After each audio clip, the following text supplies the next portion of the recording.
Hey everybody, I'm Tim Mooney. If you're a student of Shakespeare, or if you just want to understand his works a little bit better, you'll want to stick around to hear how you can finally get Shakespeare's Monologues. Today I'm working my one-man play Lot O' Shakespeare back up into performance shape, and that gives me a chance to think about speeches that I put together for this play. I'll be performing this show this Sunday and Monday, June 21st and 22nd, 2020, on Facebook and Zoom respectively, and then again in mid-August, the 16th and 17th, and mid-October, 18th and 19th. Next week, I'm back with another one-man show, Man Cave, a one-man sci-fi climate change tragic comedy. Each week, I'm doing a brief explainer video. My goal here is to double your ability to access, understand, and enjoy each of these plays. You'll want to hit like or subscribe to make sure you don't miss anything. I have memorized one monologue from every known Shakespeare play, which I perform entirely at random for my one-man show, Lot O' Shakespeare. It was a massive project, took me about 4 years to get them all somehow inside my head. I was on tour with 3 other one-man shows at the time. And so while I was working through all of these speeches, I was doing a lot of thinking about just why Shakespeare was choosing these particular words and envisioning how they might have been performed on the stage. Every speech is a little bit different, but over time you'll notice certain common themes. Shakespeare has some really terrific Act V speeches. Speeches that often look back over the events of the play and or sum up the action. Perhaps my favorite is from Comedy of Errors. Today, we're going to do a deep dive into that one. Here we go. The Comedy of Errors is Shakespeare's shortest play, but even so, it can be challenging to read, given that the script barely differentiates between the two sets of twins, masters and servants, both called Antipholus and both called Dromio, respectively. That difficulty disappears in performance as we actually see the confusion playing out before our eyes, with full recognition of the mistaken identities as they happen. I'm going to take a few passes through this speech to illustrate how various aspects of it light up various portions of my brain. It's mostly an instinctive process for me now, but this may begin to suggest a system of sorts to get you started. Every speech lights up your brain in a different way, and hopefully you will pick up some cues for what things are helpful to look for. First question, where are the sentences? The first thing I look for in any monologue is how long the sentences are. Look for the periods. There's a hierarchy of punctuation that starts with commas and goes on, getting more important with semicolons, colons, question marks, exclamation points. Shakespeare almost never gives you exclamation points. And finally, periods. It's those periods that truly mark the end of a thought. I've put each sentence here into a different color so that it will be obvious to you. This speech is fairly typical for Shakespeare, with a couple of medium-length sentences, followed by 5 relatively short sentences, followed by 2 long sentences. Just noticing that should tell you something about the rhythm of the speech and the timing of the emotional builds. Second question, what do those words mean? Of course, a 450-year span from Shakespeare's time to ours is going to find some words falling out of use. Many of these words live on explicitly because Shakespeare nailed them down in place for us, using them in a speech. But some will be less familiar than others, and it's worth taking a moment to look things up. I've looked up the words that I think might give you trouble, but you may only need a couple of them. That's because the context in which Shakespeare uses them generally makes their sense self-evident. Sometimes you won't be able to find the definition. Porpentine, for instance, once used to mean porcupine, but that's not relevant in this case. If you look at the context, you discover that the Porpentine is the name of a restaurant where Antipholus had dinner with Balthazar. Third issue, side notes amid longer sentences. Shakespeare will often make parenthetical remarks in the middle of a longer statement, but he doesn't use parentheses. The previous statement is still moving forward, but the speaker has interrupted to note something else that comes to mind. sometimes over the course of several lines, before coming back to finish the original statement. We make statements like this all of the time. I just did in that last sentence, and in this one here. And we'll often drop or lift our vocal tone musically to set this idea aside. We usually do this naturally and don't even think about it. But it might sound like, that goldsmith there, were he not packed with her, could witness it. Or, our dinner done, and he not coming thither, I went to seek him.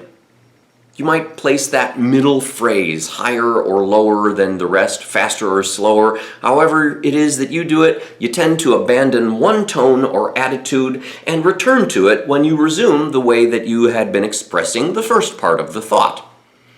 Fourth issue, lists.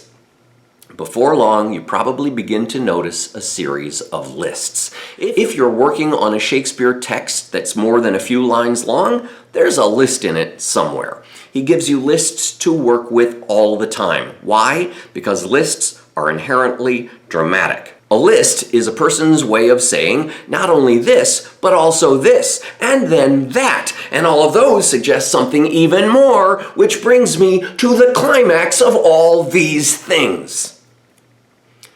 If you look at it and only see it as a list, you might read it as a hungry, lean-faced villain, a mere anatomy, a mountebank, a threadbare juggler and a fortune-teller, a needy, hollow-eyed, sharp-looking wretch, a living dead man.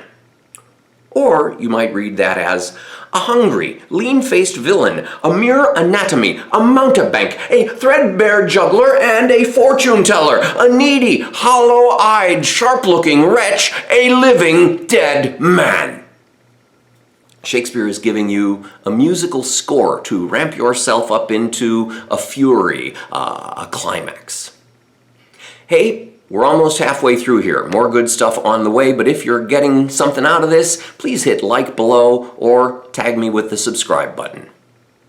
Fifth question, who are the people? People show up in a lot of Shakespeare monologues. Think of the people that you've interacted with over, say, the last 24 hours. You probably have an image in your mind and a unique reaction to each one. If there were a bunch of them gathered together, you'd probably characterize that group of people in a particular way. Were they a crowd, a group, or a mob? If they are individuals, you probably have a different attitude toward each one. Are they here in the room with you now? A mile away? In which direction? Or across the globe somewhere? Whomever it is, you have a sense of their proximity, location, or even a sense of the uncertainty of their location. Maybe they mean something to you, maybe they don't. Of course, you can go on and on with these questions. Sixth question, where are the places?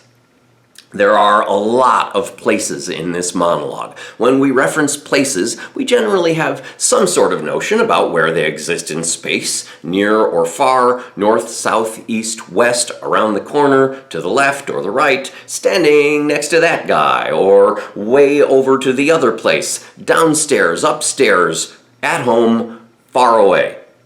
Visualing a place almost always offers us an impulse for movement, helps us feel like we are in a three-dimensional universe. We become more believable when we have a fix on where things are. Seventh question, what are the things? This monologue also references a bunch of things. Things have texture, shape, color. We have attitudes about things. Our feelings about wine will be different than certain ducats, which will also be different from my bonds. I'm not saying each and everything needs to be pantomimed or lingered over, but sometimes that memory manifests itself in an impulse.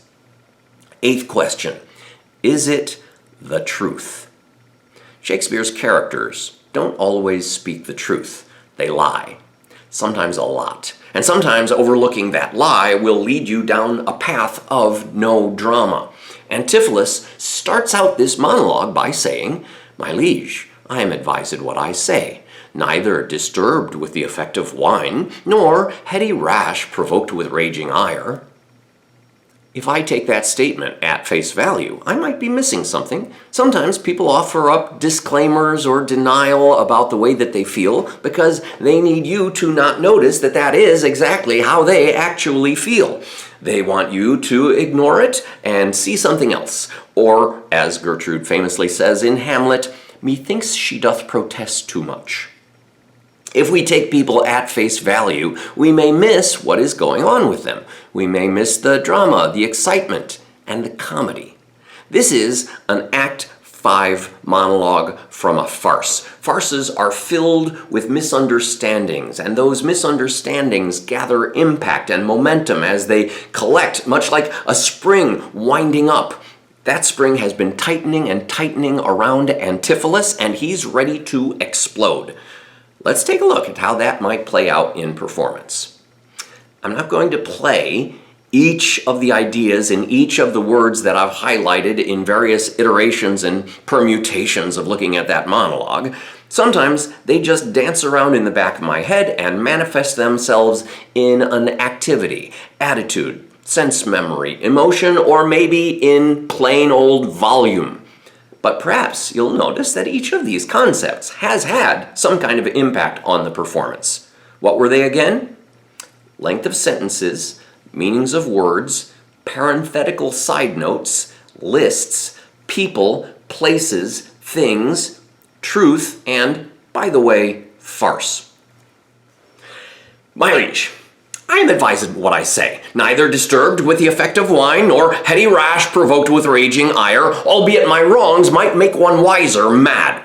This woman locked me out this day from supper. That goldsmith there, were he not packed with her, could witness it, for he was with me then, who parted with me to go fetch a chain, promising to bring it to the Porpentine, where Balthazar and I did dine together. Our dinner done, and he not coming thither, I went to seek him. In the street I met him, and in his company that gentleman. There did this perjured goldsmith swear me down that I this day of him received the chain, which God he knows I saw not, for the which they did arrest me with an officer. I did obey, and sent my peasant home for certain ducats. He with none returned, then fairly I bespoke the officer to go in person with me to my house. By the way we met my wife, her sister, and a rabble more of vile confederates. Along with them they brought one Pinch, a hungry, lean-faced villain, a mere anatomy, a mountebank, a threadbare juggler, and a fortune-teller, a needy, hollow-eyed, sharp-looking wretch, a living dead man. This pernicious slave, forsooth, took on him as a conjurer, and gazing in mine eyes, feeling my pulse, and with no face as 'twere out-facing me, cries out, I was possessed. Then altogether they fell upon me, bound me, bore me thence, and in a dark and dankish vault at home, left me and my man both bound together, till, gnawing with my teeth my bonds in sunder, I gained my freedom, and immediately ran hither to your grace, whom I beseech to give me ample satisfaction for these deep shames and great indignities.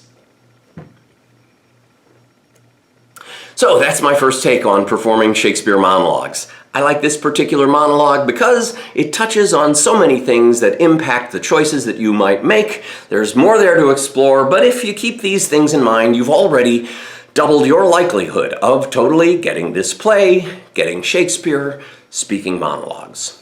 Next time around, I'll probably look at another monologue, or perhaps a series of monologues. If you've got an aspect of Shakespeare that you'd like me to cover, please leave it in a comment below. Please join me for this week's performance of Lotto Shakespeare, or again in August, the 16th and 17th, and October 18th and 19th. All shows are at 9 o'clock Central Time. Tickets for Monday night shows are $5 and available at calendly.com/TimMooneyRep. The show is also available to come to your school or your theater group, or I can perform it for you online. If you've gotten anything out of this video, please give it a like, subscribe to the channel. There's a lot more stuff I'll be covering. You'll want to click here for more of these explainer videos, or perhaps here for a taste of more Shakespeare monologues. Again, we're the Timothy Mooney Repertory Theater. Our goal is to inspire, inform, enlighten, educate, and entertain.